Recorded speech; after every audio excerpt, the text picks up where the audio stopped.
ja hästi vahva oli siia sisse astuda. Ma tulin ise selline 40 minutit varem ja hästi vahva on vaadata enda raamatuid seal kuhjakaupa ootamas ja teades, kui tõsine töö seal taga on, siis seda vahvam seda pilti vaadata on. Täna siis selline väike raamatu tutvustus kuni 1,5 tundi. Aega on meil pigem mõnusalt ja lahedalt, nii et võtame seda mõnuga. Tualettruumid on seal kuskil hästi taga, sellest nii-öelda kassa, mis paistab sealt mööda ja siis seal on juba märkust edasi näete. Kui peaks kellelgi selle 1,5 tunniga raskeks minema, siis teate, kuhu joosta. Ja kommid, väike maius ka, kes on pärast tööpäeva tulnud. Võtke julgelt. Nagu ma ütlesin, ma tulin 40 minutit varem kohale, siis üks tore daam juba võttis julgelt, nii et õnneks on veel homme alles. Kuigi teda enam praegu siin ei ole, siis vähemalt sai mõne kommi endale kaasa.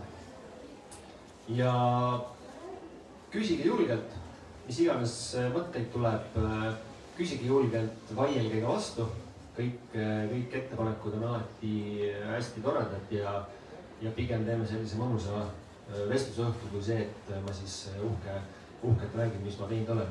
Seda ka kindlasti, aga jah, küsige julgelt ja andke lihtsalt märku, nii et küsimuste ja vastuste vooru eraldi ootama kindlasti ei pea. Ja kui rääkida ühest ilusast raamatust, siis ennem kui me sinna läheme, siis tegelikult minuga on kaasas täna lava peal Annika. Kes teda ei tea, siis Annika on äärmiselt tore inimene. Ta on ülimugava, sujuva, hea energiaga inimene, kellega pärast igat vestlust on selline tunne, et ma lähen nüüd valgutan maailma. Ja seda heas mõttes. Ja tema on ka üks nendest initsiaatoritest tegelikult, kellega ma tegelikult seda raamatu idee sünni alguses neid mõtteid peegeldasin ja et see raamat just ka kohe inglise keele sai, siis tegelikult see Annikalt tuleb ka. Nii et jätsin selle ühe peatüki sealt vahele ja kirjutasin ta kohe inglise keeles. Nii et kõik, kes vähegi soovivad enda ellu sellist lisaenergiat, lisapositiivsust ja kedagi, kes teda tublisti kannustaks, siis ma julgustan Annikaga ühendust võtmast, et hästi vahva inimesega tegemist on ja mul on väga hea meel, et sa täna siin oled. Ma võin paluda sul ka istuda. Jaa. Hallo. Nii, aga istume.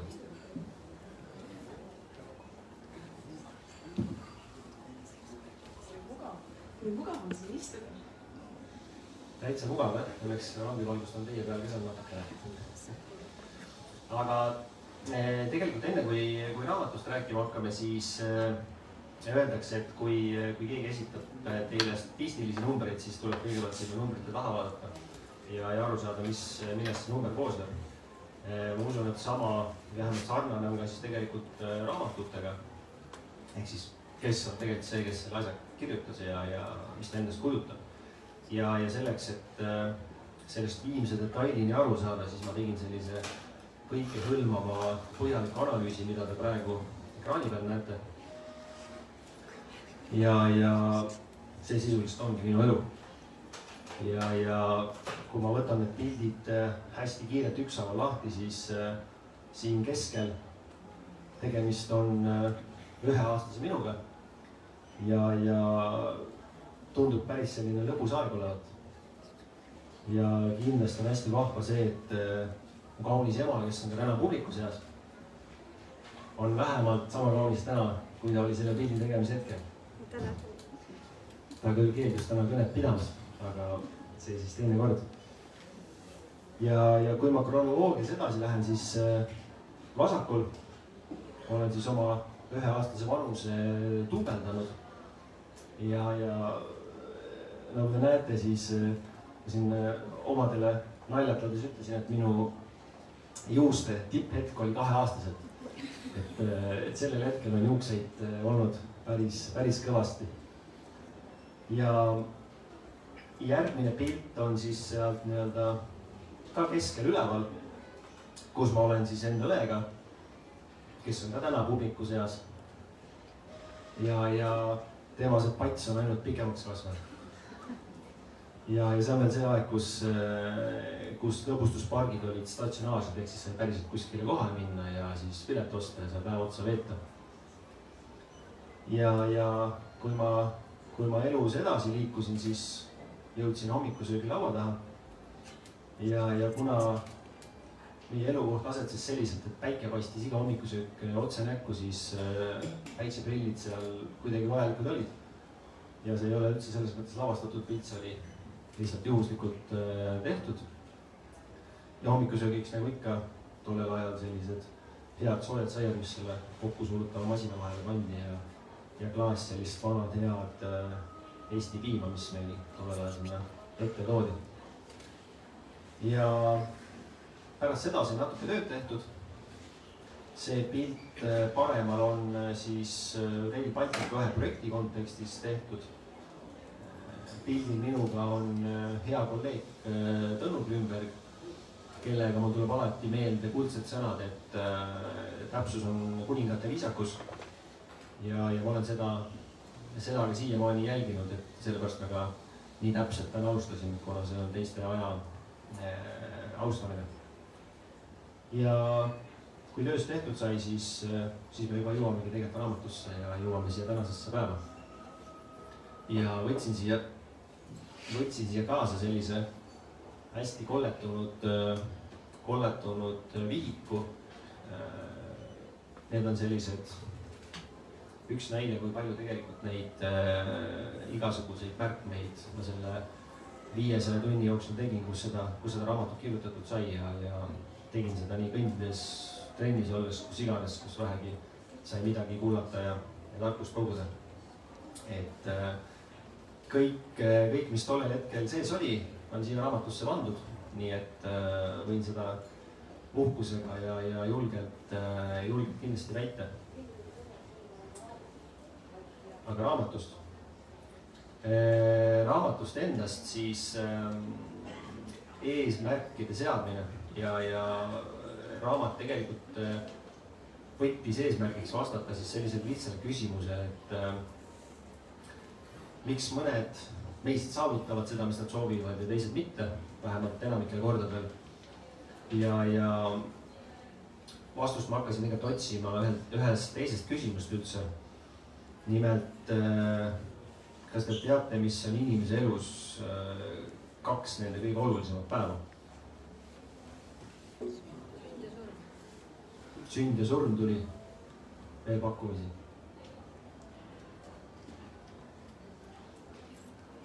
Sünd on õige. Surm on liiga kurb, et ole liiga tähtis.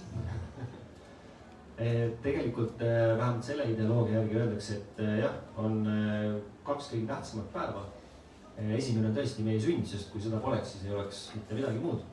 Ja teine päev on see, kui sa saad siis teada, miks sa sündisid. Ja see on tegelikult see, kus ma siis seda hakkasin otsima sellele küsimusele vastust selle raamatuga.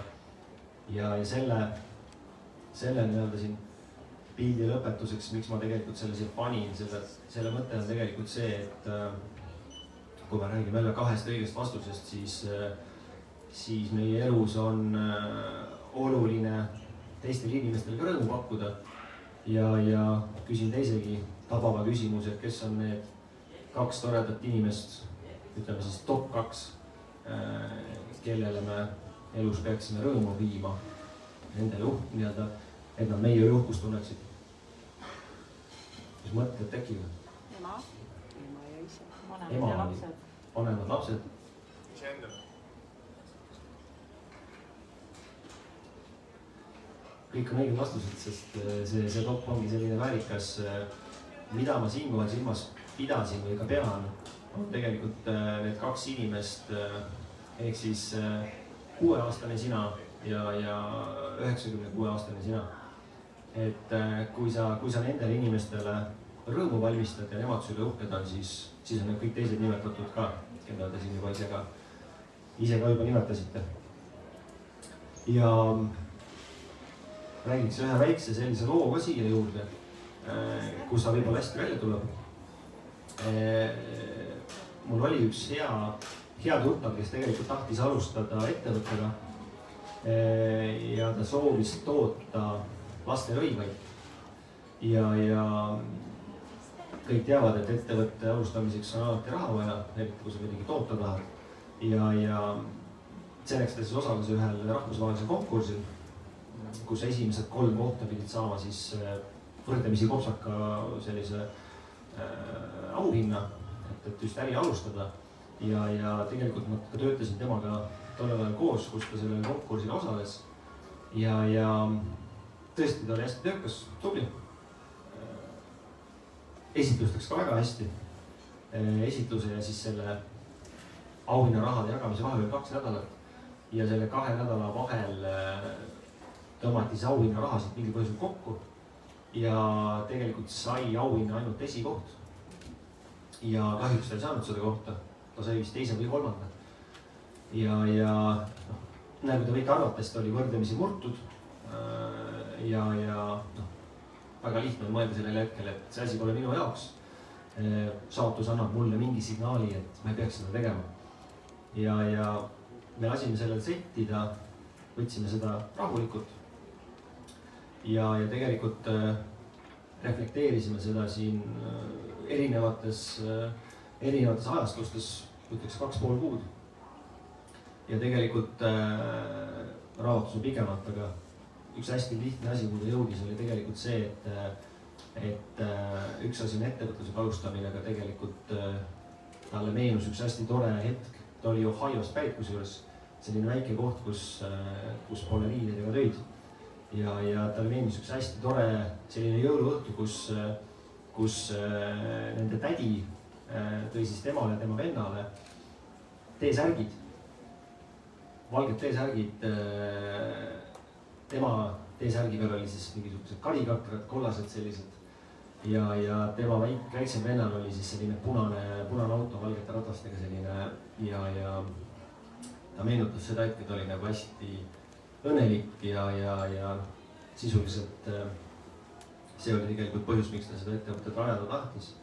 Ja ta tahtis siis teistele sarnases olukorras olevatele lastele sarnast emotsiooni viia. Ja lihtsalt selles mõttes kujutage seda konteksti, et see on midagi palju mõjusamat, palju tugevamat kui see, et ma tahan lihtsalt mingit äri alustada, kui see, et ma tahan väikestele lastele viia neid sama autoga ruuse ja et nad ennast õnnelikuna tunneksid.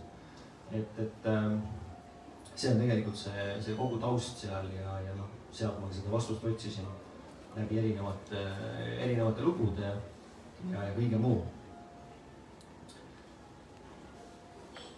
Nii palju sellest loost. Kas ma võin vahepeal midagi küsida? On Kosta?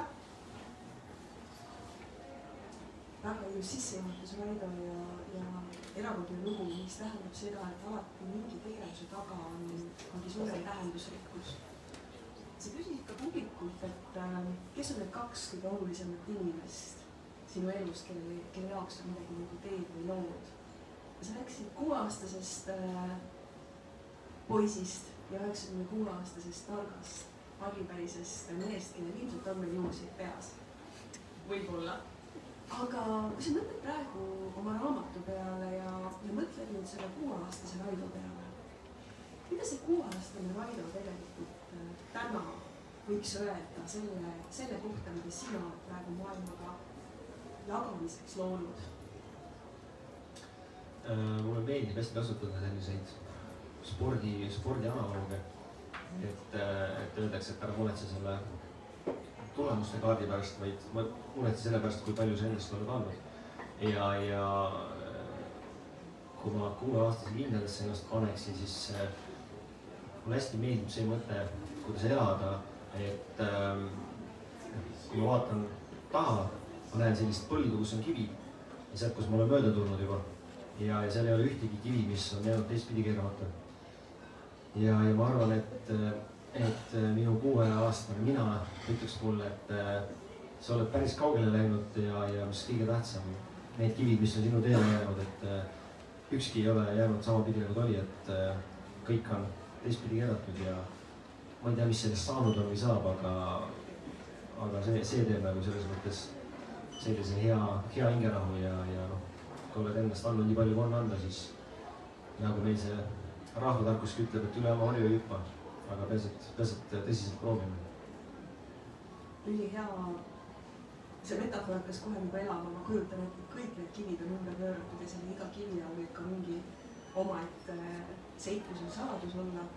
Aga Raido, mina tean sind mõned aastad juba ja ma mäletan ühte väga erilist hetke,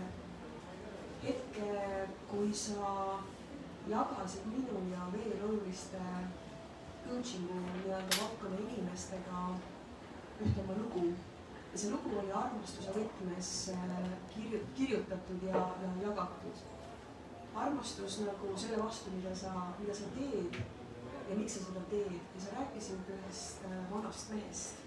Ja nüüd ma tahan küsida ka, mida sellele raamatule peale vaadates mõtleb või ütleb Raidole see 96-aastane tark Raido, kes on kogu selle tee läbi käinud ja nende kivide ümberpööramisega ka tegelenud. Mida tema võiks täna siin selle raamatu kontekstis tarka öelda sulle ja hea teistele kuulda?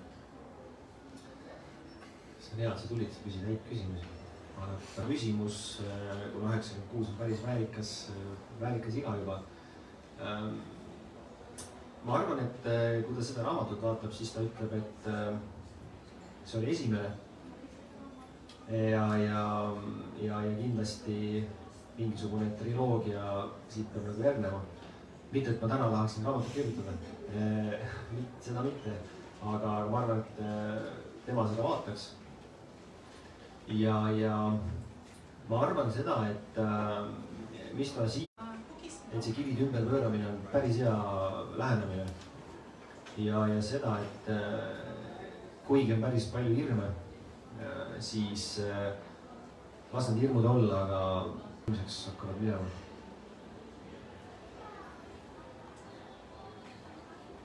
Tark, kogenud Raido ütles, et siit tuleb triloogia. Me kuulsime praegu kõik. Ja kui tunned täna selle raamatu juurde, mida sa juba oled ära kokku kirjutanud, millest sa ütlesid, sa oled pannud 500 tundi umbes.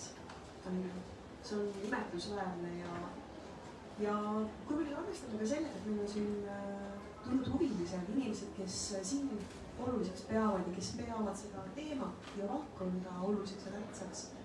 Kui sa mõtled võib-olla enda nurga alt, mida see raamat võiks tegelikult olla inimesele anda, mida selle raamatu võtab ja millest, mitte et sa jutustaks raamatut ümber, aga mis on võib-olla selle raamatu selline võlu või maagia, et mida see inimeses võib käivitada, millega me võiks anda? Ma arvan, et vähemalt ise selle raamatu läbi töötanuna või kirjutatuna siis 2 asja. Miks ma ütlen 2 tegelikult, 3 on alati palju. Me räägime alati 3-st, aga tegelikult 3 vahel valida on tunduvalt raskem kui 2 vahel. 2 asja, üks on see, et iga asi, mida me oma elus saada soovime, mida meil täna veel ei ole, see maksab midagi. See maksab kas vähem või rohkem, aga ta tegelikult maksab ja ühtegi asja tasuta ei saa. Ehk siis, kui sa midagi tahad, siis sa pead millestki olema valmis loobuma. Mida me tavaliselt ei ole valmis tegema, tahaks küll neid uusi asju, aga tahaks kõiki asju alles hoida. Et tegelikult jah, kui tahta midagi uut, siis millestki tuleb loobuda. Ma räägin ka mingist enda osast, kui ma tahan isiksust muuta. Et siis millestki tuleb loobuda. Ja teine on võib-olla see, et mis iganes tee me nagu valime, et see jällegi minu kogemus on see, et ükski idee ei saa olla harmoonias, tasakaalus ja ainult jäätist süües. Et et see ei ole märk sellest, et ma olen valel teel, kui asjad lähevad nagu nihu, vaid asjad lähevad nihu igal pool. Ja miks mitte juba siis need lasta nii-öelda nihu minna seal, kus ma tegelikult seda asja nagu väga hindan ja ise teha tahan, et jah, täiesti kindel, et asjad lähevad seal, igal pool lähevad. jah, ühendame 2 asja, igal asjal on hind, mida te soovite või ka ei soovi. Ja teine on see, et igal pool on jamasid. Igal teel, mis me valime ja siis võiks juba valida selle tee, mis nagu endal südamelähedane on. Väga julgustav. Igal juhul läheb pekki ja igal juhul on asjal hind. Ma mõtlen nagu sinuga nagu kaasa, et tõepoolest, et kõigel on hind ka sellel, kui ma midagi väga tahan saada, midagi unistan. Ja ma mõtlen, et ma ei luba sellel enda sees suuremaks kasvada või ma ei astu selle suunas samme, siis see on ka hind, mida ma selle unistuse mitte realiseerimise eest maksan, on ju. See ei pruugi olla füüsiline raha, see ei pruugi olla füüsiline midagi, aga meie eesmärkidel, meie unistustel, meie sellistel sihtidel on kaal. Ja kui sa ütled, et me võiksime ikkagi arvestada sellega, et me võime ise tänu sellele muutusesse minna ja nagunii võib juhtuda see, et me kukume korraks, aga parem on see hind maksta varem, kukkuda kohe, õppida sellest ja tegelikult liikuda nagu edasi. Et see on huvitav vaatenurk, mis sa siia nagu sisse tood, et ma ei tea, mis publik sellest arvab? Mis te arvate, kas on igal eesmärgil, igal mõttel, mida ellu tuua või mitte oma hind? Mina ütleksin küll, et absoluutselt alati, kui sa midagi suurt tahad teha, siis sul on see kuskil see takistus. Ja mulle meenub, see on küll ingliskeelne niisugune väike fraas, see tuleb tegelikult merendusest ja on niisugune, et bird before land, et meremehed, kes siis ütleme seilasid, nad olid ka kohati, oli ütleme see tormine meri ja vahepeal oli niisugune, võiks öelda hävimise oht, aga bird before land, kui nad nägid seda lindu, siis see andis, et linnud on kaldaga ühenduses. Et tegelikult, kui sa selle tormise hukukoha välja kannatad ja ei loobu sellest oma elutahtest, siis sa jõuad kohale. Ja ükskõik, mida sa teed, sul tuleb alati see bird before land. Igre, aitäh.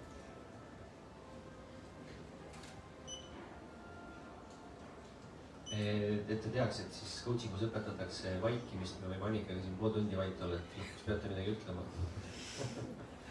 Aga just, ma võin ka öelda, et see elu raskuse teema enamust emasid teab seda, et sünnitus on paras kadalipp, aga see, mis seal lõpus tuleb, on nagu väga väärtsele. Seda mehed ei tea, aga nad üldiselt on kogenud ja tundnud oma naise kõrval seda, eks ole, mis võib tähendada seda, et üks armas olevus tuuakse ilma ja kas kellelgi on veel mõningad oma mõtteid? Vaadake, kui rikastav on see, kui me neid mõtteid jagame. Ja meie, Raidek, võime pausi pidada, aga me kanname selle välja. Aga ma usun, et teil on ka midagi head võib-olla veel jagada. Kui sa mõtled oma enda elus eesmärkide seadmise peale, millegi tahtmise, millegi soovi, millegi loomise peale, kuhu see sinu mõtted viib? Kas on pigem kerge teha? On ju, on. Kas ütleks, et tegelikult ma olen ise üks suur pidur ja takistus enne kõike. Ka samamoodi, eks ole. Ja nagu mainis ka Eike, et see vastupanu võib tekkida alati ja tekibki alati. Küsimus on, kuidas see läbi minna ja see raamat on tegelikult imelisi tööriistu ja võimalusi seda mõtestada ja kuidas nendest kohtadest nagu läbi minna. Jaa. Kuidas läbikukkumised teid on õpetanud või karastanud? Läbikukkumised on kõige parem lõpu. Selles mõttes, et kui see on nagu see lause, mis minu poeg kannab mind ennast andnud, on see fail fast, fail cheap. Ehk siis põhimõtteliselt startupi nagu see mentaliteet. Ehk siis proovi nagu need asjad läbi teha võimalikult kiiresti ja võimalikult kuluväheselt. Nii energia kui raha kui kõik teised ressursid. Et pigem nagu see katsetamine kui selline või tasub ikkagi ülest ära, siis õpid läbi selle, et mis töötas, mis ei tööta. jah, ja lihtsalt hea paralleel on, et seesama asi, et kui ma tean, miks ma seda asja teen, noh, kui tuleb seesama raskus. hästi eluline näide, et kui minna sellise keskmise 2 või 3 aastase lapsega veini verd andma, siis see ei ole üldse nagu lihtne protsess, eriti vanematele, eriti mulle näiteks. ja ma tahan üldjuhul alati nagu arsti käest saada ammendavad vastused, miks me seda ikkagi peame tegema. Et kui ta vastab ilusti, mida nad tihti teevad, siis see on talutav, et see tuleb ära teha, aga kui arst on ka ebaleb, ütleb, et lähme igaks juhuks seda tegema, siis mul tõusevad ihukarvad püsti, et ei taha seda niisama teha, et ega raskete asjadega tihti on see, et kui ma tean, et see kuskil maa lõpuks paistab, siis lähme sellest tormist läbi. Aga kui ma ei tea, et miks ma seda teen, et niisama teha, siis jällegi hoopis teine nagu emotsioon. Raido, mitu korda sa ise raamatut kirjutades kukkusid sellesse kohta, kus ei tea, kas ma ikka tahan seda teha või kus sa tajusid seda, et sellel on kõrge hind ka? Ma arvan, et see oli 364 päeva kirjutasin seda. Neid päevi oli korra iga 2 nädala tagant päris tugevalt, sest kirjutada, ma kirjutasin nii-öelda hommikuti ja siis nädalavahetusiti ka ja nädalavahetusel, kus on aega kõike muud teha, perega olla, sõpradega kuskil käia, mida iganes teha, aga kirjutada siis nagu 4 tundi seda raamatut, siis oli küll hetki, kus ma mõtlesin, et miks ma seda teen ja kui päike veel paistis ja äkki seda ei peaks nii tegema, et selles mõttes neid oli päris palju ja kuni alguseni välja tegelikult, kuidas raamatut üles ehitada, siis ma printisin välja, tõstsin neid edasi-tagasi neid ja kui kõik tundus ilus, siis järgmine vaatasin peale, et selle asja kokku ma olen mingi hull. See on loendamatu, et selles mõttes neid hetki oli tagantjärgi vaadates kuidagi päris mitu. Mida sa nüüd tead, mida sa enne ei teadnud, tänu sellele aasta toimunud protsessile läbi jõusude mõõnadega ja selle kogemusele, mida tegelikult selle raamatu kokkupanek sulle nüüd andis, mida sa võiksid anda ka soovitusena kohalolijatele, et ükskõik kui suur see unistus on, mine tee ja kuidagi sinu soovitus? Ma arvan, et tundub, et täna me elame selles mõttes heal ajal või heas ühiskonnas, kus on hästi palju valikuid. Ja neid valikuid on hästi palju ja kõik valikud tahavad, et me valiksime just neid. Ja meil on kiusatus kõiki valida ja ma ei hakka käsi küsima, aga kui ma küsin, et kellel on nagu elu kiire siis või on olnud kiire, siis on neid käsi nagu mitmeid. Jah, tegelikult üks asi, mis ma õppisin, on see, et vali hoolega see 1 või 2 asja, millele sa keskendud ja pane nagu kogu energia sinna, sest siis sealt tuleb ka midagi. Vastasel juhul on elu hästi kiire, kõik asjad kogu aeg põlevad ja ise oled väsinud, tegelikult on asjad ka tegemata. Et jah, see prioritiseerimine tegelikult ei ole see, et ma võtan 100 asja ja laon nad mingis järjekorras lihtsalt kuskile peale hakkan otsast minema, vaid prioritiseerimine on see, et ma need 98 asja viskan minema ja tegelengi selle 2-ga. Võib-olla see on, mis aitab seda fookust hoida ja teeb elu nagu tunduvalt mõnusamaks ka. Tundub, et sa jätkad sellega. Ma ju tean, et sa oled järgmise aastase challenge'i võtnud. Kas see tähendab seda, et kui on midagi sellist suurt teha, siis enam ei saa sellest rattast välja? Jah, mulle meeldib tegelikult. Sellepärast ma ka eesmärkides kirjutasin, et mul on seda elus vaja. Ma tunnen ennast hästi, kui on mingisugune progress ja kui sa tegelikult nii-öelda sellest failidest või nendest läbikukkumistest tegelikult küsisid publiku seast, siis üks mul tuli kohe meelde, mille ma tegin niimoodi, et ma ei saanud ise arugi.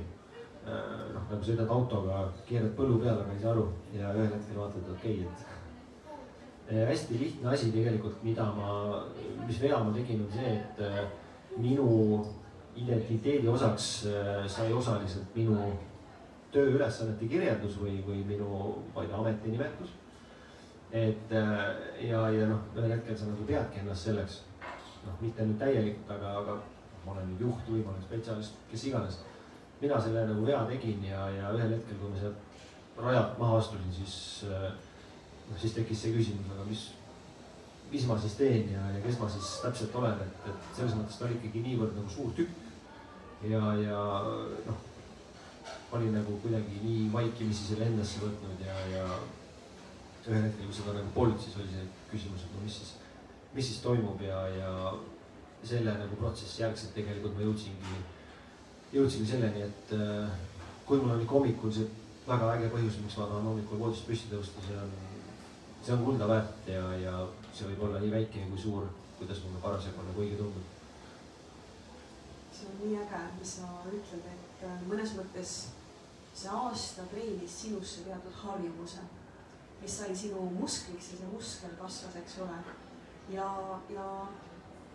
on tore ütlus või on selline ütlus selle kohta, et kui sa teed midagi, mida sa väga armastad, sa armastad seda nii väga ja sa tahad seda nii väga teha, et sa ei jõua ära oodata, millal sa ära magad. Sa juba ootad, et tuleks hommik ja saaks minna ja hakata seda nagu tegema.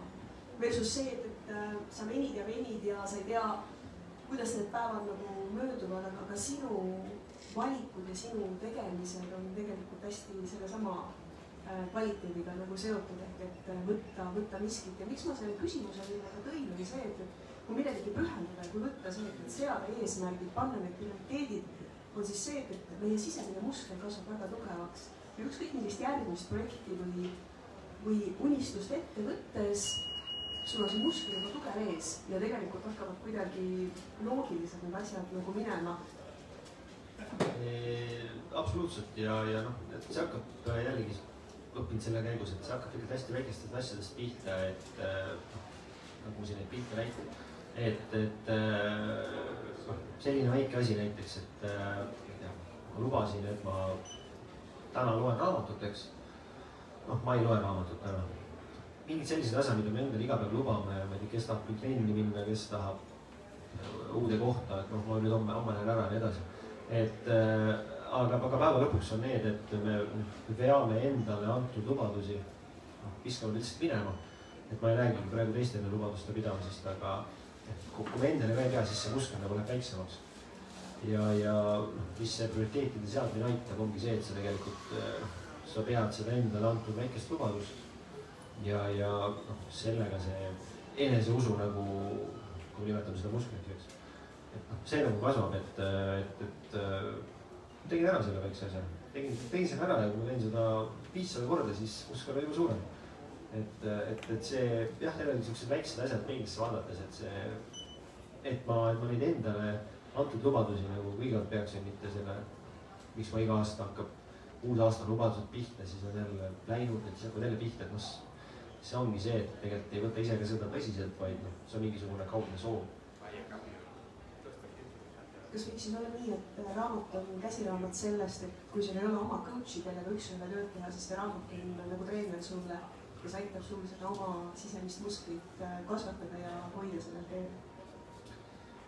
Jah, selles mõttes, kui sa avasõnas ütlen, et see raamat võiks olla ikka väike sõber, kelle võtab lahti ja siis saad lugeda, et ta on küll kasutatud päris palju sellist teadusuuringuid siin taustal, aga julgeks arvata, et ta hästi lihtsalt kirjutatud, lihtsad laused, lihtsad lõigud, ja hästi ka praktiline, et ma ei tea, mul esimesena tuleb meelde, et ühes raamatust just hiljuti lugesin, et kui te ei taha vastu võtta seda kutset, mis, ma ei tea, keegi kutsub teid aitama ennast, süvetada, ütle ära, et ta vastu. Kirjutas siis hästi pikalt, et te peaksite olema viisakas ja nii edasi, et siis sellest keelduma. Minul tekib küsimus, kuidas ma siis keeldun, et see on päris raske, kui mind kutsub keegi lähedal appi, tegelikult tahaks puhata, aga ta on ju mind nii palju aidanud, ma tahaks ikkagi talle ka appi minna. Et kuidas ma sellest keeldun, et ma püüdsin seda raamatut sellist üles ehitada, et see ongi kirjas. Et seesama eelütlemise näide on tegelikult kaks elust enesest näidet hästi lihtsalt, kuidas sa saad ei öelda. Ja väikse vihje annan, siis ei ütlemine on hästi lihtne selles mõttes, et ma ei ütle ei. Annika kutsub mind nüüd kohe puid laduma. Et siis ma ei ütle Annikale tegelikult ju ei. mulle meeldib sinuga vestelda ja kokku saada ja nii edasi. Aga lihtsalt selle nädalavahetusel ma olen nii väsinud tööst, et ma ei tule. Et need ära eristada juba, et ma ei kuidagi taha seda suhet lõhkuda, vaid lihtsalt täna ei mängi välja või ma lähen pokkerit mängima, kuigi ma ei mängi siin. Sul on prioriteedid paigas ja me ju teame ka seda, et öeldes ei, ütleme endale jaa. Ja mõnikord võib see ei ütlemine olla väga keeruline, sest ei libiseb kogu aeg läbi. Ja kui sa mõtled selle peale, et sa tahad oma eesmärke, oma unistusi ellu viia, aga sa ei ole kohas, kus sa paned jala maha ja ütled ei, siis sa ei saa ka enda unistustele jaa öelda. Nii et ma arvan, see raamat nende prioritiseerimise ja fookuse seadmisega ja nende tehnikate ja tööriistadega on ikka, mina ütleks nagu kulda väärt. Ja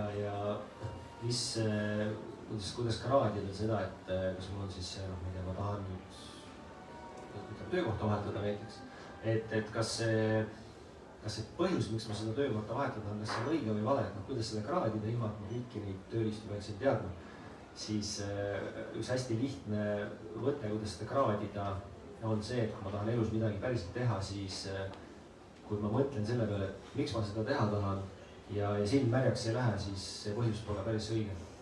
Ehk siis see põhjus on piisavalt nõrk, sellega võib küll teile minna, aga kui su põhjus on reaalselt selline, mis sul läheb nagu silma märjaks, siis see on see tugev põhjus, millega sa lähed nendest tormidest ja asjadest nagu läbi. Et jah, kuidagi see hästi lihtne asi, aga see siis nagu kaasa võtta. Publik kindlasti on oma elus sibulat koorinud. Kes on sibulat koorinud? Päris mitu pilti tuleb enne maha võtta. Enamasti, mis juhtub, kui sibulat koorite? Sibulat läheb märjaks, põhjus on vist õige.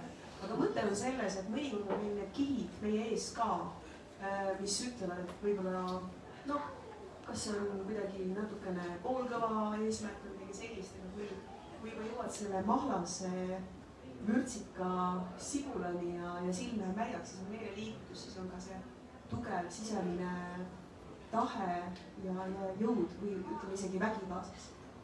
Ja selle sibulaga sa tõid hästi välja, et teeks üks väikse pettus, et mõtle ühe põhjuse peale, sa hakkad sibulat koorima, et siis tegelikult ongi õige.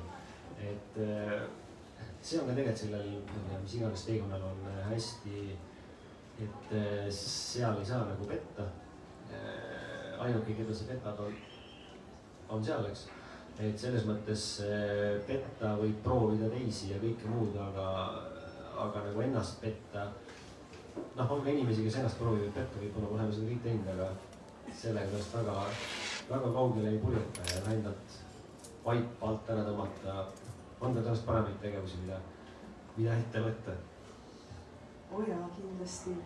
Kui mul endalgi meenub, et ma olen olnud kunagi maailmameister endal vaiba alt ära tõmbamisel. Aga ma olen arenenud ja kasvanud.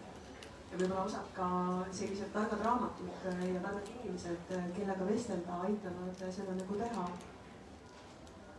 Ja üks asi tegelikult, mis ma taas avastasin selle raamatu kirjutamisel, et kui te seda pärast sirvite ka, siis te näete, et seal tagakaanel ja ees on erinevad inimesed oma kommentaari selle andnud ja seal on neid, ütleme 15 suurusjärgus. Ma proovisin tegelikult päris paljude ühendust võtta ja see, näiteks mõned maailmakuulsad nimed vastasid mulle mingisugune mõne tunniga ja õhtuks oli see asi olemas. Samas kui mõni kohalik kuulsus pole siiamaani vastanud või üks alles vastas üks peale, et kuule, et mis toimub. Et selles mõttes mulle kuidagi hästi meeldib selline tagasihoidlikkus. Humble on ta nagu inglise keeles hea, aga see tagasihoidlikkus ja see, et sa teed küll oma asja, sa teed seda kirega, aga sa teed ikkagi tagasihoidlikult, et kui keegi küsib ka sinu käest abi, siis sa annad seda. Et selles mõttes need nimed, kes siia vastasid, tõesti on ju, osad on väga suured nimed ja ülimeeldivad inimesed väga kiiresti vastavad ja kirjutavad sulle selle tagasiside, mis sul läheb endale juba silm märjaks, et kas tõesti. Et selles mõttes see asi, mis ma kuidagi uuesti õppisin, see heas mõttes tagasihoidlikkus ja tee oma asja nii, kuidas teed, aga ära unusta seda, mis ümber toimub. Kuidagi siuke hästi hea asi, mida eraldi võib-olla välja tuua. Ma arvan, see on imeline peegeldus sulle tagasi. Ikkagi kuna sa ise oled tegelikult selline aupaklikkust endast välja kiirdav mees. Ma arvan, et ma võin olla aus, kui ma ütlen, et nii sooja südame ja sooja ja hooliva olekuga meesterahvast kui Raido, kes ajab maailmas suuri asju, ma tegelikult liiga palju ei tunne. Ja see, et sulle suured nimed maailmas niimoodi vastasid ja sinu hingele pai tegid, see on tänu sellele, et sinust endasse välja kiirgub. Ja päris ausalt, mina kinnitan seda, et mina olen seda kogenud nagu alati, kui ma Raidoga puutun. Aitäh! Ja mõnele inimesele ütlesin, et see Peep Vain helistas mulle selline tunnike tagasi või palju see möödas on ja andis ka hiljuti ühe raamatu välja ja kuna ta on varasemalt käinud Ameerikas raamatuid müümas, siis ta ütles, et Eestis on ikka numbrid nii väiksed, et peab vist uuesti Ameerikasse minema ja ütles, et ta ei viitsi üksi minna, kas sa tuled kaasa. Ma ütlesin, et kui sa lähed, et siis ma tulen, aga ta läks praegu maakotta, nii et ma ei tea, mis sellest edasi saab. Igal juhul tuleb, nagu ma ütlesin, asjad, mis ka hirmu valmistavad, tuleb ette võtta, kuhu iganes sellega jõuab. Ja nagu me ju coach'idena teame, et kui me julgeme millestki unistada, millestki ka välja öelda ja vaata, täna on siin publikus umbes 30 inimest, kes kuulsid seda, et sa oled Peep Vain Ameerikasse uksetuksele raamatuid müüma. Ma arvan, et see on üliäge. Muidu tavaliselt tehakse umbes 20-ndates, aga miks mitte 40-ndates ja 60-ndates seda teha, sest küpsus on hoopis teine ja ma usun, et järgmine kord, kui sa tuled oma triloogia teise raamatuga, on seal pildil juba hoopis teised figuurid veel lisaks. Jah, välistada ei tasu midagi. Et välistada ei tasu midagi ja mul on üks ma alati ütlema, et püüan kõik ideed ära, mis mul tuleb, sest ma ei ole ennast kunagi pidanud üleolu heaks ideede genereerijaks. Ma pigem olen selline, kes teeb neid asju, mis on, aga kõik, mis vähegi tuleb ära teha, siis on sellest vähemalt maksimum võetud. Aga Raido, see on ka tegelikult imetlusväärne, et maailmas on väga palju neid, kellel on lennukad ideed. Vähem on neid, kes need ideed ka ellu viivad ja sina oled üks nendest see elluviimise ärategemise nagu, ma arvan, et see on sinu positiivne väljund väga tugevalt. Ja see tegelikult kuvab sellest raamatust ka, mis võimaldab tegelikult viia asju ellu, et inimesed oma unistusi elaksid ja nende nimel midagi teeksid. Jah, ja see võtmesõna on võib-olla see, et need oleksid sinu enda unistused. Et hästi lihtne on võtta kellegi teise omasid, töö juures ülemuse ambitsioone või ema ambitsioone või isa ambitsioone või kellegi teise omasid, et omaette võib ka eesmärk olla kellegi teise ambitsiooni järgi elada, see ei ole nagu halb asi.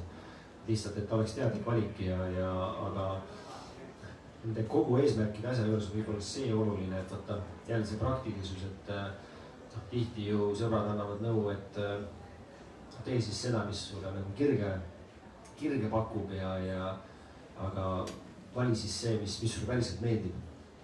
Et nad on sellised hästi hea südamega tehtud soovid, aga võrdlemisi kasutud, sest ma ju ei tea, mis mu kirg on, sest ma ei oska midagi teha.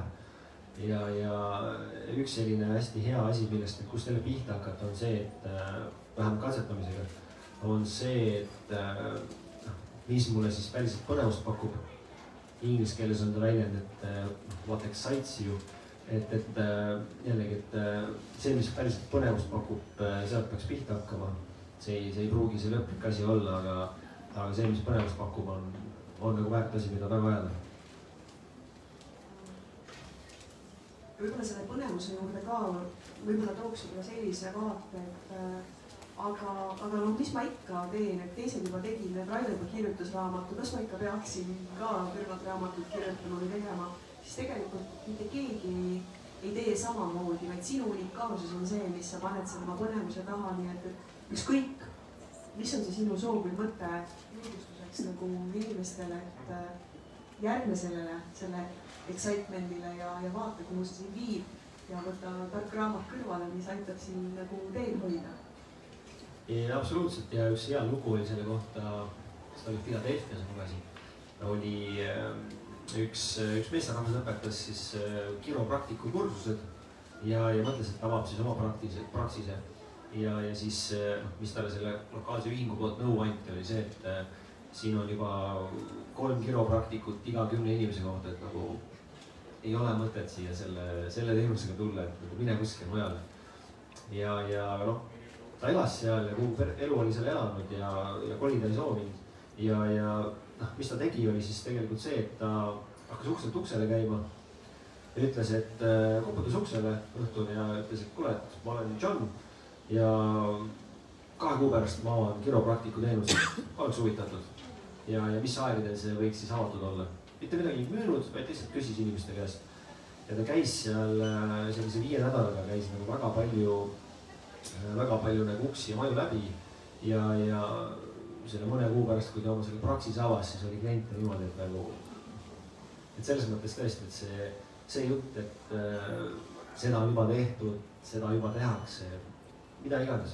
Et indiviidi jaoks see statistika ei loe. Sa võid olla seesama, see 1% või vähem.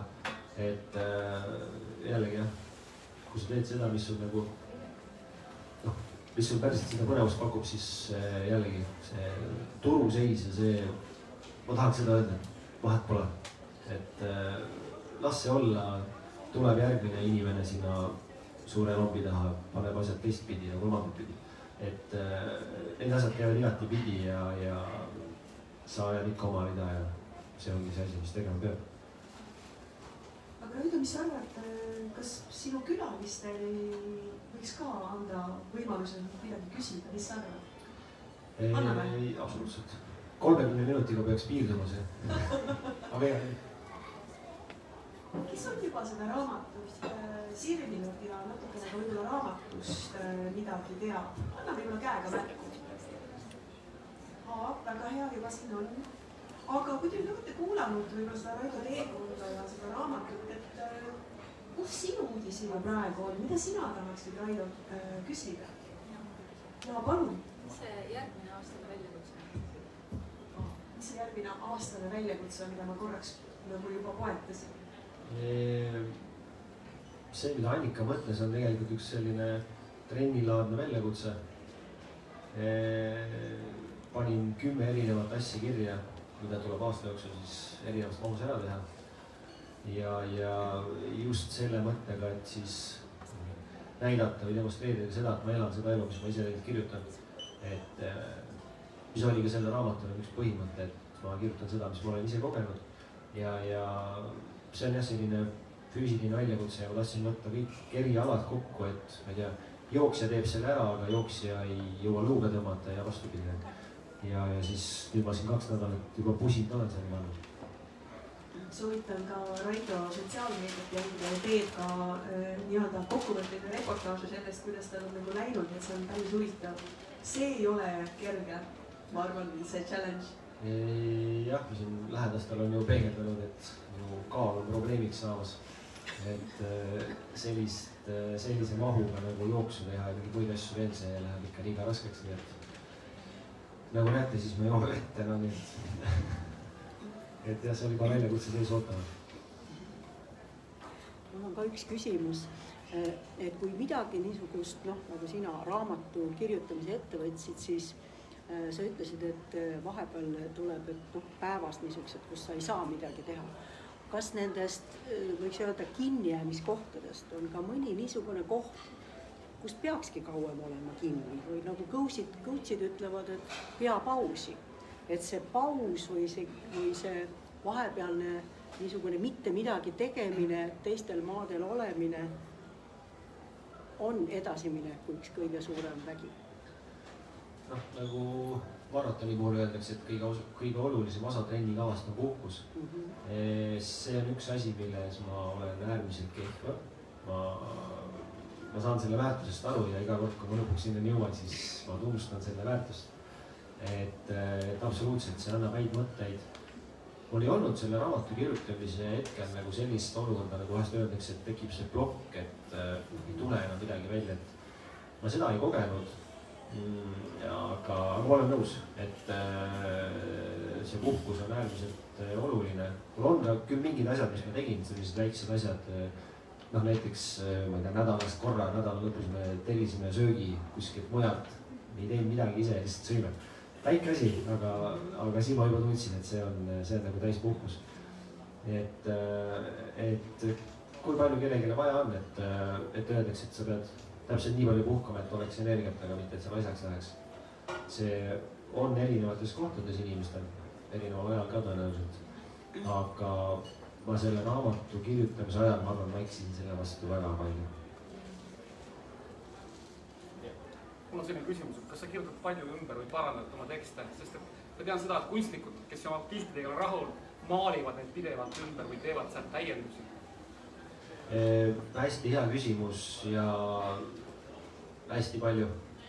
Et selle puhul, kui ma selle 3. versiooni lõpuks valmis sain, siis ma kirjutasin seal ikka väga palju ringi ja tegelikult kui seda raamatu, ma ei tea, paksust praegu vaatate, siis ma pool viskasin sellest minema.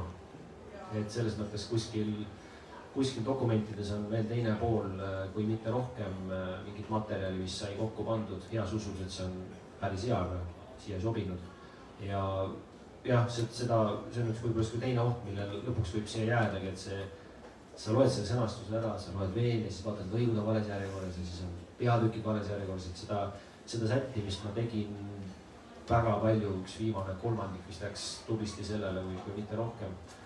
Ja ma püüan seda raamatut nüüd vaadata selliselt, et ma siin midagi rohkem ei sätiks, et see on nüüd paigas, et sätime juba järgmist. Aga see oli nagu paratamatu. Ma ütleks võib-olla ühe niisuguse kommentaari, mille ma püüdsin kinni ühelt väga tunnustatud kunstnikult Aili Vindilt.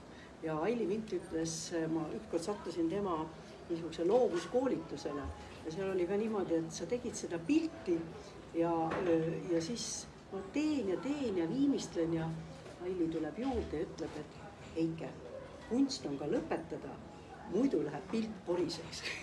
Mulle jäi see tohutu tõesti meelde, sest et tõesti see on see, et mingil ajal sa tahad kogu aeg nagu viimistleda, aga see kunst, millal on see lõpp ja kuidas on edasi? Absoluutselt ja selle raamatu tegemise ajal ma rääkisin tegelikult ühe heliloojaga ka, väga selline loovamet. Ja tema tõi ka tegelikult välja selle, et alati on see, et heliloojate tähtajad ja loovad inimesed ja tähtajad, et ei lähe kokku. Aga tema ütles küll tegelikult, et selles mõttes professionaalses äris helilooja teeb teose tähtajaks valmis. Et loomulikult see on loov asi, sa pead seda tegema siis, kui sa tunned, et sealt midagi välja tuleb. Aga tähtajad on tähtajad ja nad teevad asjad valmis, et ikkagi professionaalid ja ühel hetkel sa paned selle asja korki ja liigud nagu edasi. Siin mulle meenub ka väga hea piiride seadmise nagu tööriist või mõte, et tegelikult kui sa oled selle juba purki saanud, siis ongi piirid ees ja nüüd sa saad juba järgmise loominguga edasi minna, et võib-olla ei peagi seda pilti poriseks tegema ja tähtaeg või tähtaeg. Aga väga hea küsimus ja väga hea täpsustus. Kas sellest siis on nagu, mis üle jääb, on mingi juba mõte, et uut raamatut teha?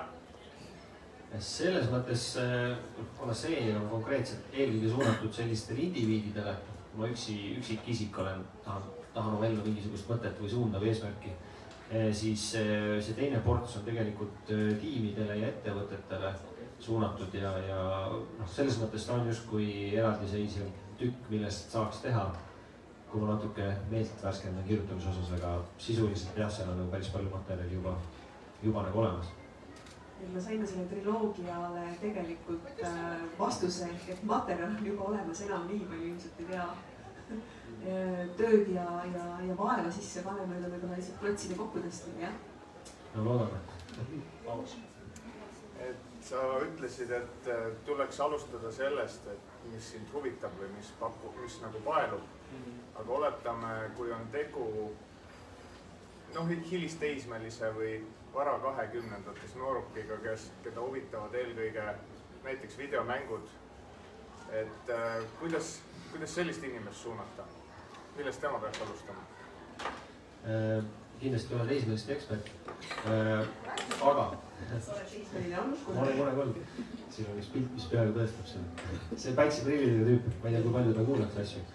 Aga jällegi, vabandust, kui ma toon liiga palju trenni analoogiad, aga see on mu elu päris palju olnud, siis tegelikult sellise trenniga, eelkõige just noorkitel, ma mäletan, soovitatakse nii teha, et kui sa lähed uude trenni ja sa tuled pärast mõttes koju või ei meeldinud, siis käid nädala lõpuni. Et makske, mis maksab, käid lõpuni ja siis ütled, et kas sulle meeldib või mitte. Et selles mõttes selle täismelisega, kes ainult arvutimänge mängib, tahaks öelda, et katseta erinevaid asju ja mitte lõpuni sundida, aga ma ütlen, et seesama asi tegelikult töötas ülihästi, sest kui sa pead vähemalt, ma ei tea, 3 või 4 trenni ära käima, siis sa oskad otsustada, kas sulle see meeldib, mitte istudes arvuti taga, et mulle see ei meeldi või kui ma käin ka korra kohal, et mulle ei meeldi. Kui sa juba kuskile katsetama saad, siis on hästi ja öeldakse, et kõigi puhul tõenäoliselt ei tööta, aga sinu vankumatu eeskuju iga ilmaga kuskile minna või midagi muud teha, siis ta ühel hetkel tuleb kaasa. Või kui isa teab, et sealt tagatoast käib kilbist vool välja ja ilus ilmaga eest võib hoogma minna, et sellised mõtted võivad ka vahest kaasa aidata. Ma loodan, et ma vastasin küsimusele. Jaa, aitäh. Kas ma võin ka seda küsimust? Mul on üks teismeline kodus. Ma võin ühe oma isikliku loo korraks põgusalt jagada. Aga miks ma arvan, et see arvutimäng ei ole tema kirg? On ju? Ta lähtub kirest, ta teeb midagi seal maailmas ja ma toon oma teismelise näite. Samamoodi arvutis ja mängib seda oma väga ägedat videomängu. Ma võiks ju minna ja öelda, et kuule, tee midagi muud. Aga coachina, andragoogina, teadliku täiskasvanuna nii-öelda vaatlen oma poega.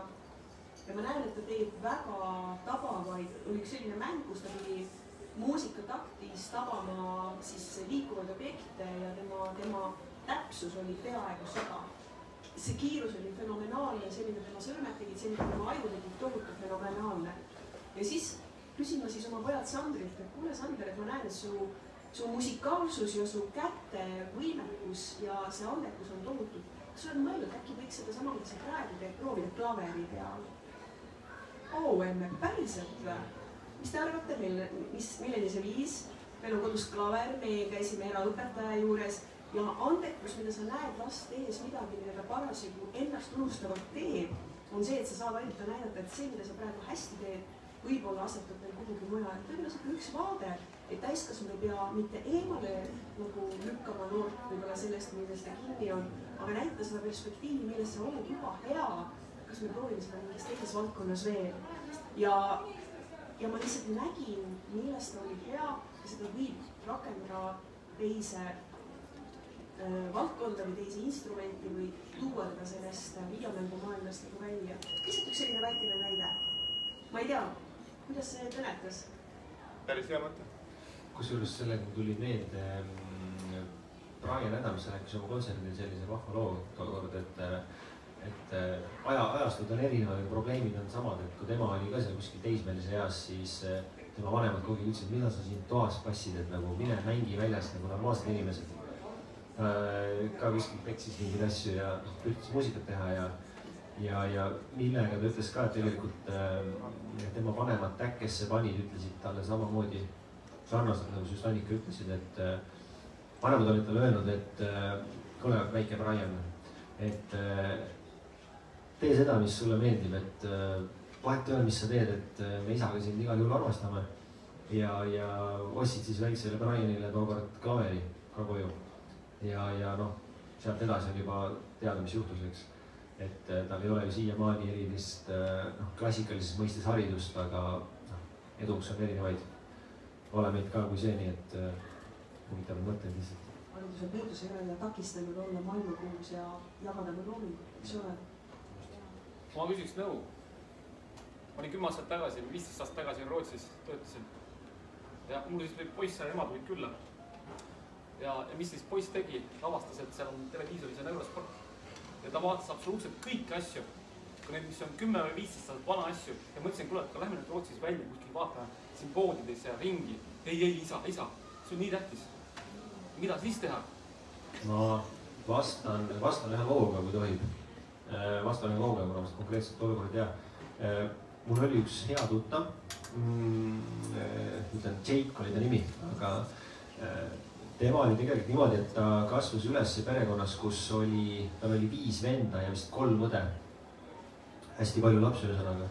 Ja ta ema ja tädi kasvatasid ja neil oli selliselt, et tema magas niimoodi, et oma 3 vennaga vist ühes voodis. Õed magasid ka veel kuidagi ja ühesõnaga nad olid nagu võrdlemisi siukses väikses elutoas, kus nad kõik magasid. Ja kui Jake kasvas juba suuremaks, läks ülikooli, siis ta läks võistlustele ja võistlustel nad said kõik eraldi hotellitoa.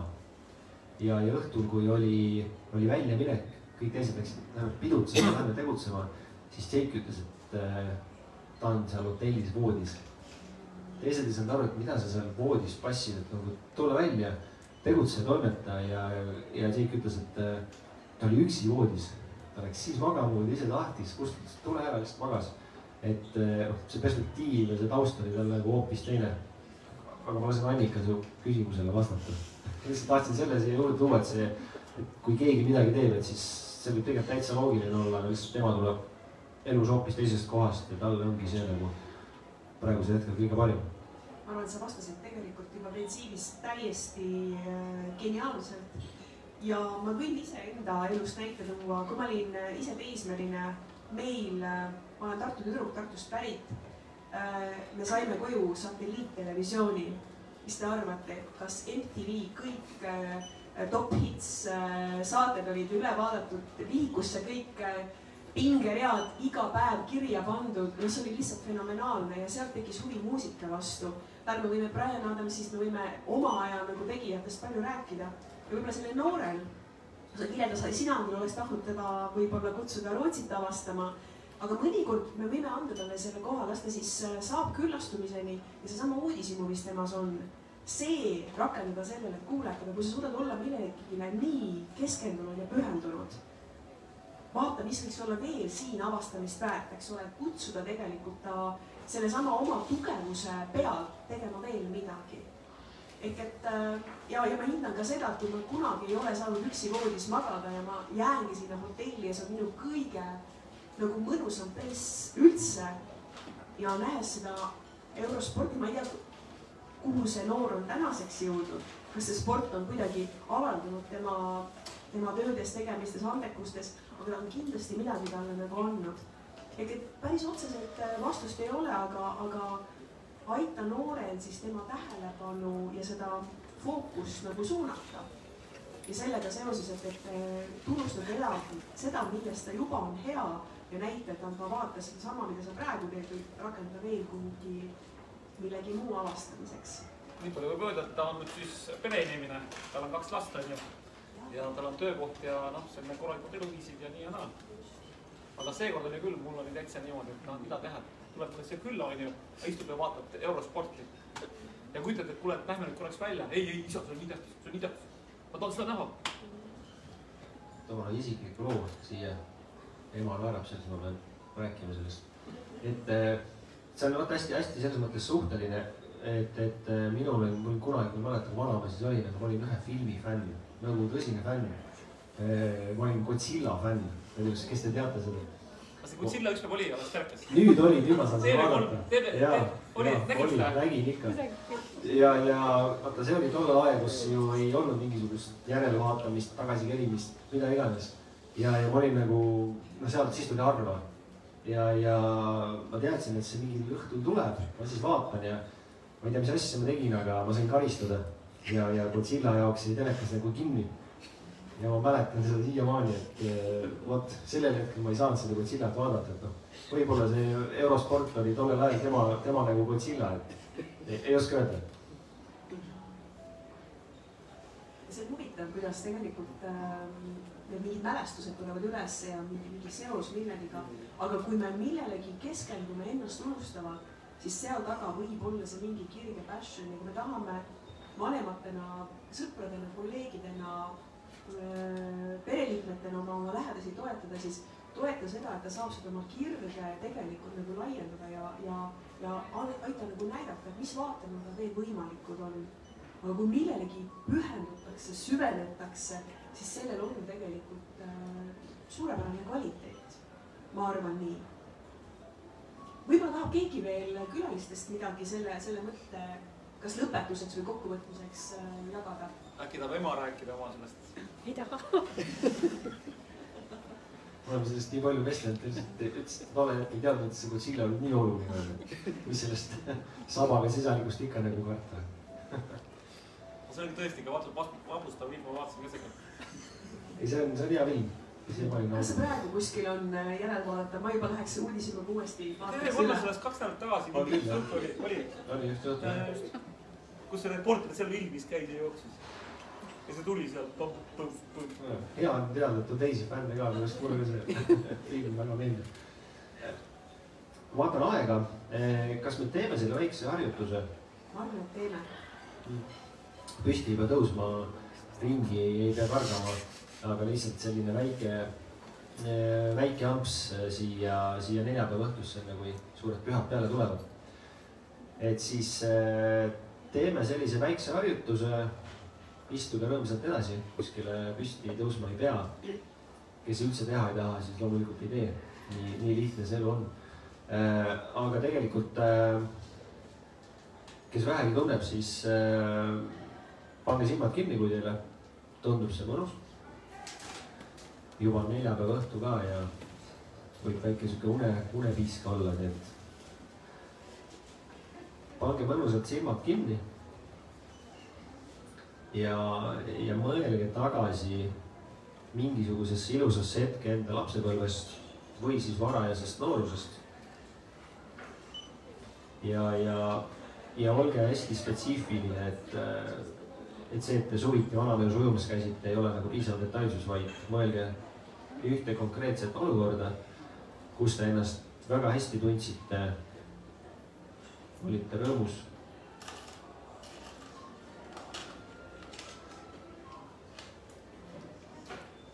Vaata, kes sul seal ümber on, mida sa näed. Mis selles olukorras üldse toimub.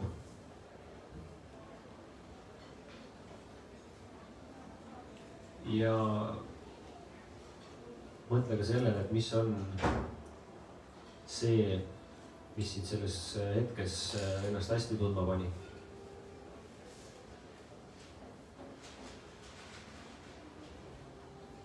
Kas sa suudad ka sellele mingisuguse nime anda? Ma eelkõige pean silmas mingisugust konkreetset väärtushinnangut. Kas hoolivus või vabadus või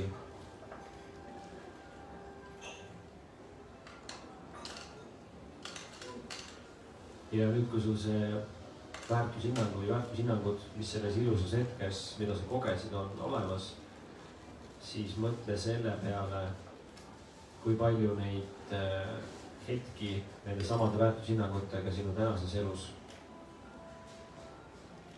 on.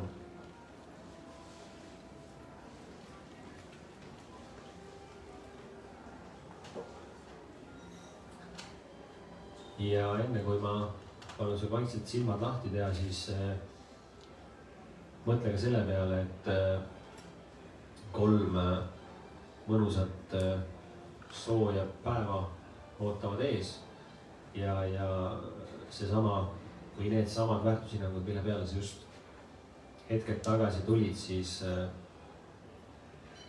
mis sa teha saad nendel eesoleval 3 päeval, et sa seda mõnusat tunnet uuesti kogeksid.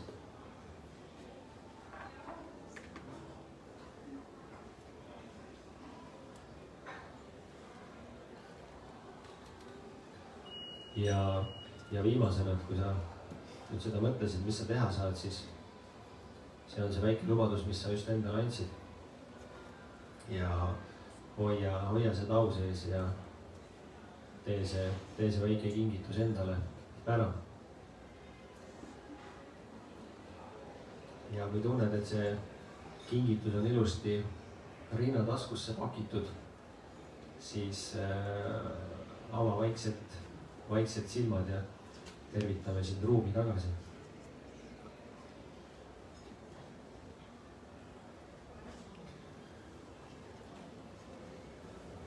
kui peaks magama jääd, siis on hästi, aga korraks sai ka silma kinni, on täitsa hea.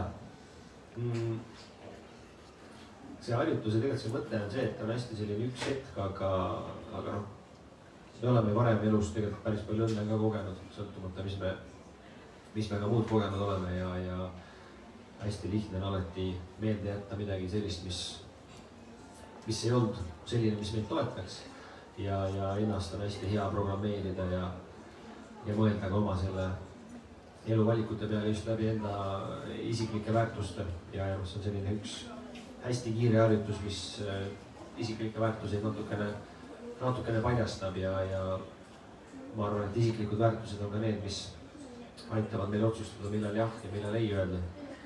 Et võtke see siit endaga kaasa. Juba tehakse reportaaži. Ühesõnaga, kas on mingeid häid või lihtsalt küsimusi, mida veel küsida, mingi teema, millele vastu vaielda või ka mõtteid, mida jagada? Kas sina täna elad oma autentset elu? Saad sa öelda niimoodi? Et sa teed seda, mida sa päriselt teha tahad? Ideaalselt siis või? Autentset, see, kes sina oled. Ideaalse osas oleks lihtne vastus olnud, et ideaalset elu tõenäoliselt mitte. Aga autentset ma arvan küll. Ja ma tahaks öelda, et ma liigun selle poole, et üks osa minust autentseks olemisest on see, et ma julgen öelda neid asju, milles ma ei ole üldse hea või neid teistele näidata. Algul oma lähedastele, siis järjest nagu suurematele ringidele, et olgu selleks, ma ei tea, mingisuguse postituse tegemine, kus nägu pildi peal on, mõtlen, et okei, paras väljakutse juba. Et selles mõttes autentne elu on, ma arvan, see, et sa julged olla ise võimalikult paljudes ringkondades. Ma ei räägi ainult sellest, kui sa vaatad peeglisse, vaid oma pere tuttavad ja kuni kõik võõrad välja. Et ma elan sellel suunal, et ma sinna tublisti liigun ja see läheb sinna kivide maailma, kus me alustasime, et ma tahan olla võimalikult autentne võimalikult paljude inimeste juures ja see toob sellist meelerahu. Et see, olen seda kõik teinud, et mingid maskid on kuskil siide-seal, eks nad mingis rollis tagast ka jäävad, aga autentsus jah, et olla nagu võimalikult mina ise võimalikult paljude inimestega ja astu tublid samme, et sinna veel jõulisemalt nagu sisse minna sinna ellu. Aga hea küsimus. Küsige veel või jagada mingid oma tähelepanekuid? Ma võin küsida, et mis on need suurimad õppetunnid, mis sa sellest raamatu kirjutamise aastast kaasa võtad? Üks alg õppetund, see läheb nüüd selle autentsuse osaga kokku, mida ma ei tahaks jagada, et ei jagan. Eike sellele kommentaarile ennem, siis ma ütlesin, ma ei ole sellega väga osav olnud. Üks asi, mis oli õppetund, oli see, et uni on nagu äärmiselt oluline ja lõpmatuseni nagu sealt krediiti võtta ei saa.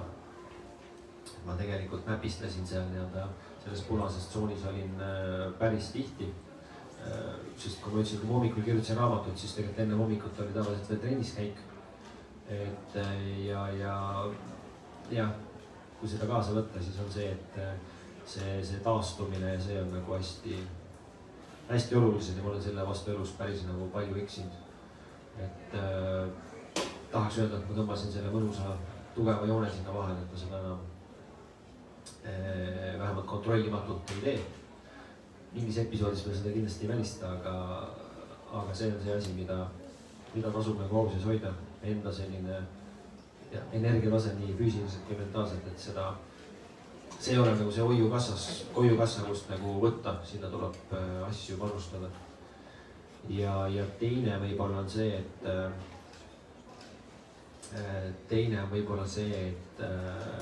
seesama hind, mida sa nagu maksad selle eest kogu aeg, et ma tõmbasin nagu liiga siia sisse, et mul oli küll seal ühe punktina see sees, mul oli vist kord 2 kuu jooksul käin sõpradega nagu kohtumas.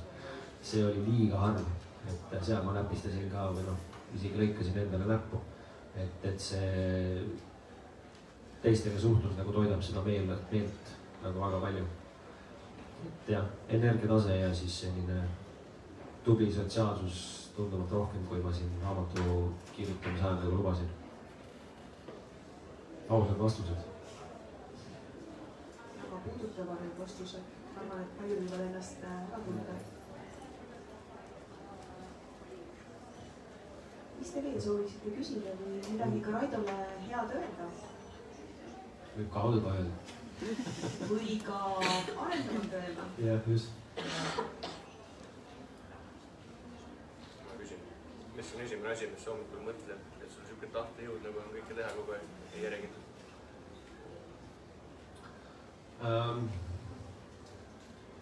See on üks selline, oskagi öelda, Snickersi lugu. See on Snickersi lugu, natuke kurb lugu, aga tegelikult on nüüd esimene mõte, aga kui sa seda küsimust küsis, mul praegu tuleb see nagu vähe. Ja ma mäletan seda, et me olime õega köögis, pärast koolipäeva oli mingisugune hetk ja seal oli nagu 1 Snickers, aga mind ja õde on 2. Mis iganes põhjustes 1 seal oli, võib-olla ma olin enda või hommikul ära seal, ma ei tea. Ja siis kui õde tuli, siis ma valetasin õele. Ütlesin õele, et ma sain enda mõju ära, tegelikult ei sööd. Ja õde siin matsutas seda ja siis ma mäletan endale, kus ma lubasin, et ma tahan, et alati Snickersid oleks ülipalju. Et ma olin kuidagi, noh ütleme, võib-olla ma sain seda ise ära, ma ei mäleta. Aga ma olin kuidagi sellel hetkel nagu hästi kurb, et tahtsin seda Snickersit ja ma ei tahtnud õega pooleks ka teha, siis oleks mõlemad nagu vähe saanud. Ja kui sa küsid, miks, siis jah, see on sama asja pärast, et ma tahan nagu endast kõik anda, et neid Snickersid asju oleks nagu ülipalju minul endal, minu lähedastel, noh, kõigil, kellega ma kokku puutun. Et ja see kuidagi on see, mis nagu toidab ja kui ma siin 2018 tegime ühe väikse heategevusprojekti, see oli see kontorirottide jooksul, siis me selle raames 13 000 € eest saime igasugust männi ja siis see oli ju mitteametlik osa, kus me kutsusime pärast jooksu sellised, ma ei tea, 7-8 aastased põnnid sinna ja siis me lihtsalt külvasime neid kommidega üle. See küll tervisesportlased teeb nagu kurjaks, aga see on jah kuidagi see, mis mul nagu esimesena pähe tuleb, et komm on ülipaha tervisliku seisukohast, aga ükski laps ei peaks seda tundma, et tal nagu seda pole. Kuigi mul tegelikult oli nii, et aga see Snickersi lugu on midagi hinge veel, nii et poest ei julgegi seda nagu osta. Aga jah, hea küsimus. See lugu, mida ma sinu kohta ei teadnud ja see minu pärast tõstab sind veel suuremasse sellisesse austusavalduse valgusesse. Ja samas coachile ma võiks ka kõrvalt öelda, et näiteks kui sa nüüd lähed oma pere juurde ja sul on taskus 1 Snickers. Lähed koju ja sul on taskus 1 Snickers ja teil on peres 3, palju. Siis kuidas sa täna seda Snickersit jagaksid?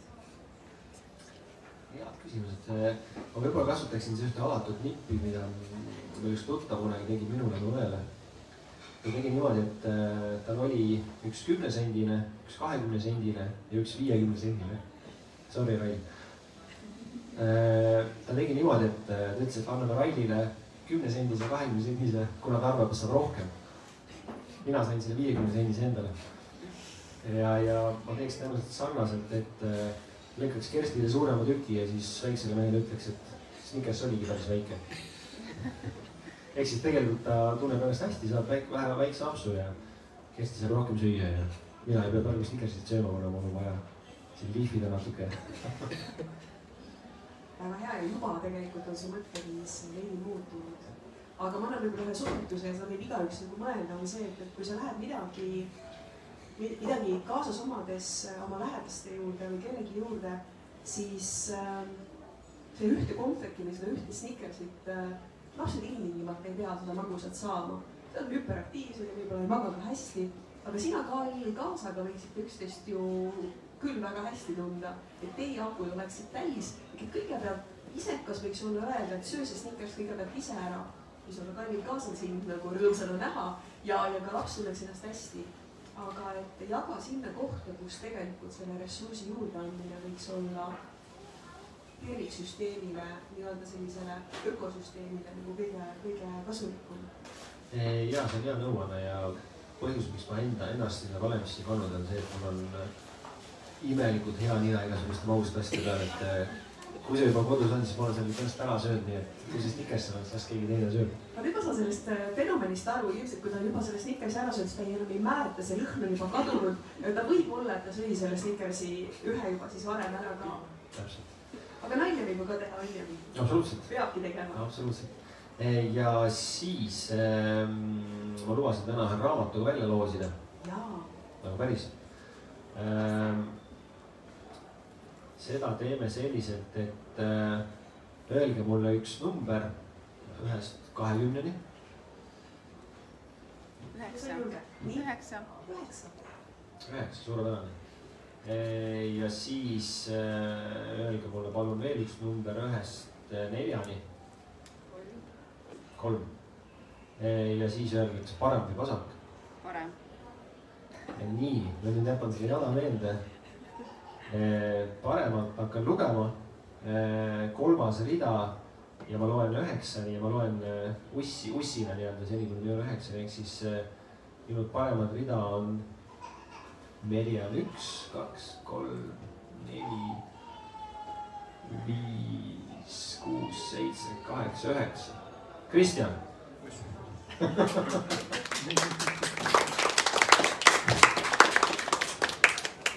Kristjan, sul on raamat olemas. Kas ma annan sulle ühe veel või ma loosin ümber? Loosi ümber äkki keegi, kellel ei ole, et mul on täitsa isik. Kas te saate aru, mida sõpradega seesama fenomen, nad jagavad Snickersi veel kellegi edasi, imeline. Aga Kristjan, ütle mulle palun mingi number, kus ma lihtsalt loen edasi. 10. 1, 2, 3, 4, 5, 6, 7, 8, 9. Andrus. Hurraa!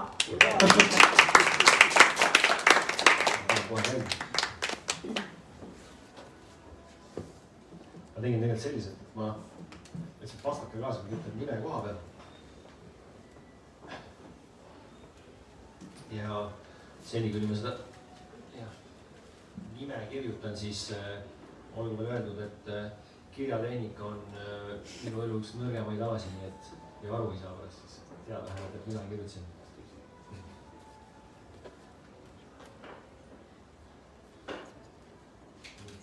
Andrus on minu üks väga väärt kolleeg ja ülimalt rahulik ja soe inimene, nii et mul on vedanud.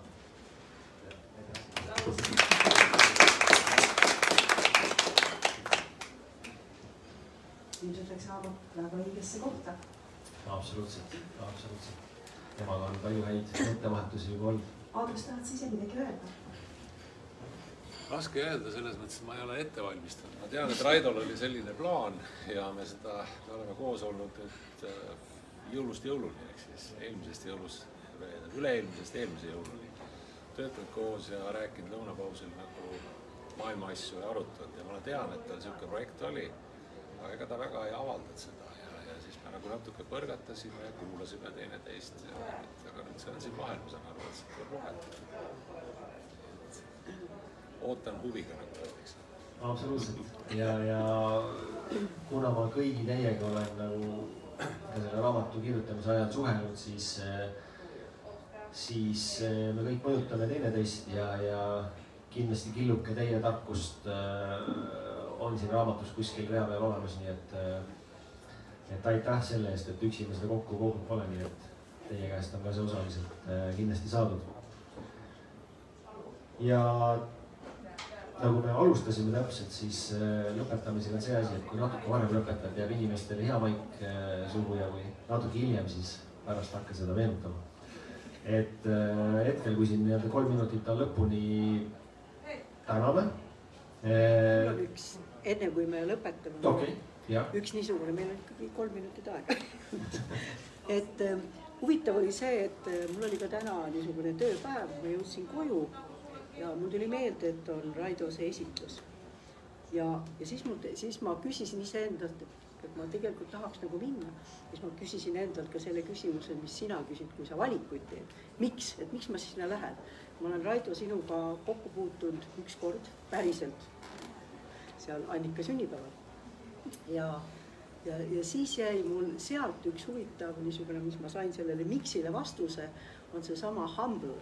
Ehk siis, ma ei tea, seda on eesti keeles juba raske nagu tõlkida, alandlik või ta ei ole ka alandlik, eks.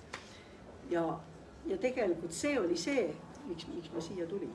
Ja tegelikult, me mõjutame väga paljude mingisuguste omadustega, mis panevad nagu liikuma. Et võib-olla niisugune positiivne tunnustus sulle, et see, mis kiirgab sinust välja. Aitäh ja tõesti aja optimaalne kasutus. Et veel kord suur aitäh, et kohale tulite. Järgmine kord tuleb vaadata kooli vaheaegasi.